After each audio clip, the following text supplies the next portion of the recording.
almost certain to win the title here this afternoon. And watch out for Palmer from 8th. Red lights on.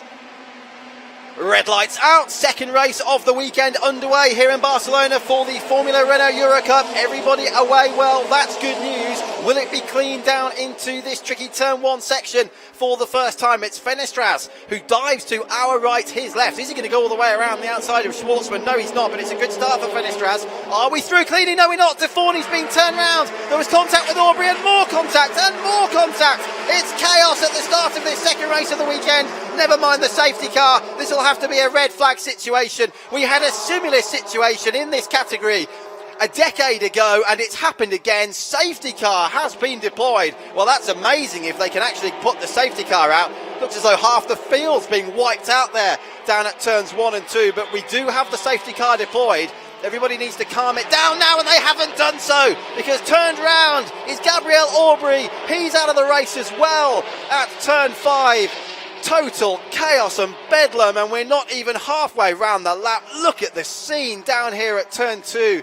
What a mess. Number 93, Zane Goddard, the Australian. Red flag now flies. Well, I have to say I was very surprised when I saw a safety car deployed. There's no way they're going to clear the track in time. This is De Forney, who was first to be turned round there, and it was an absolute chain reaction. There was nowhere for anybody to go. Cars and drivers just littering the gravel trap and the track itself, and this is going to take an enormous amount of time to clear this mess up. Looks as though everybody is away and walking. How many actually got through it, I don't know yet. They're all on the other side of the circuit at the moment, but there must be at least 10 cars stranded down there at turn 2. And then that rather silly incident as Aubrey was turned round at turn 5. Now watch the blue car on the left. There's the initial contact. That's De Forney turned round, and look at this, one car flying through the air. That could have been much, much worse. It's always a horrible situation when you see a single-seater flying through the air like that. That's why these halos are being introduced over the next few years. There's the initial touch. Look how long the carnage goes on for. That's Leeds in the yellow car coming through, the Australian. Watch again. De Forney round first. He's hit once, twice, thrice, and then it continues. And one of the Red Bull drivers coming through, minus a front wing as well. That's Neubauer closest to us.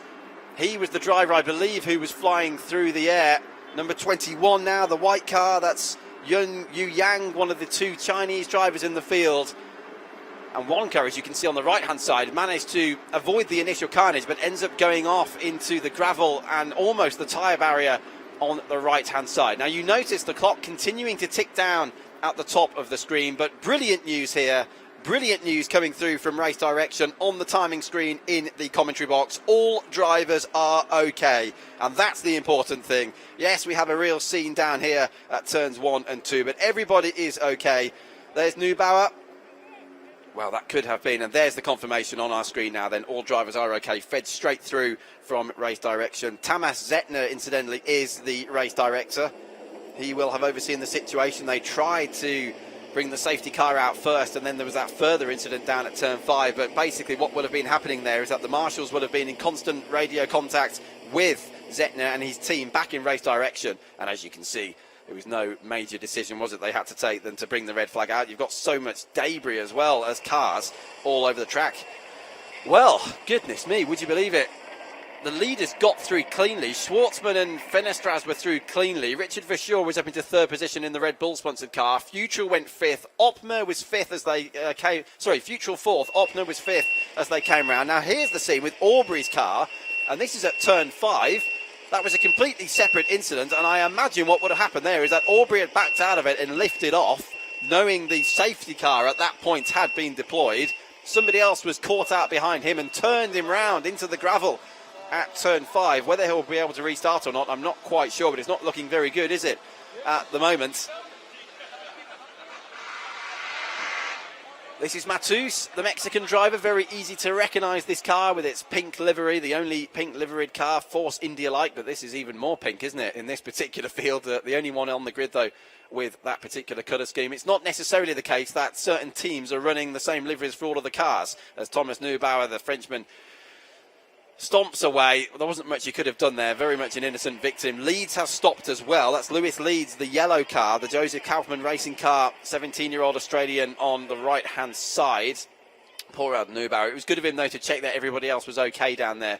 Check the cars. That's number 19. That's Frank Bird's car just behind him as well. Now, Frank Bird is the youngest son of Paul Bird, who, as I said earlier on in the proceedings, is a bit of a rally driver when he's got time. But Paul Bird, most famous, of course, for his success as a team owner in motorcycle racing. And his rider, Shaky Byrne, wrapped up the British title at Brands Hatch just a few weeks ago, and it was his 6th title. Here we go again then. Let's have a look at the start of this race. This was all fine so far. It was good news off the line. Nobody bogged down, nobody stalled, everybody away well. Schwartzman on the left, on the right is Fenastras, who is the champion-elect. Now, watch the blue car of De Forny. He's gone right round the outside there. There's the contact. He's turned round. And now watch the rest of the field trying to avoid it. Some of them being caught out, some of them intentionally having to drive off the track, and others didn't know that was happening, because when it started, if you now focus on the back of the grid, they're fighting with each other. They have no idea what's going on just a few hundred metres further up the road. All of a sudden, it's panic stations flying through the air, and they all end up rather embarrassingly in the gravel trap, but there wasn't much anybody could have done there. De Forny, very fortunate, wasn't quite T-boned in the cockpit. It was the right rear quarter that was hit of the blue car of De Forny. But this could really shake some things up here in the championship standings. There's only 2 races left, including this one. And the lower reaches of the top 10 in particular might well change now as we move into the final 2 races of the season, whenever, of course, this one actually gets underway. The clock continues to tick down at the top of the screen. There's Maxwell. He was very much involved, wasn't he? Tom Maxwell, the 19-year-old Australian, in the chaos. And I think that was a mark across the back of his crash helmet as well. I don't know whether somebody's wheel might have clipped him. If that was the case, and we don't know for sure, but if it was, he's a very, very lucky boy indeed. And the crowd now having to wait. Look at all the marks on the track as well, where various vehicles have been caught up and got away. Drivers in the runoff area as well, and now they're just surveying the situation. Can we get back into the race? There's the car of Aubrey. This is on the other side of the barriers at turn 5, which, as the crow flies, is just a few metres away actually from turn 2 with the access roads. But there's almost more drivers down here at turn 2 than there are back in the pit lane.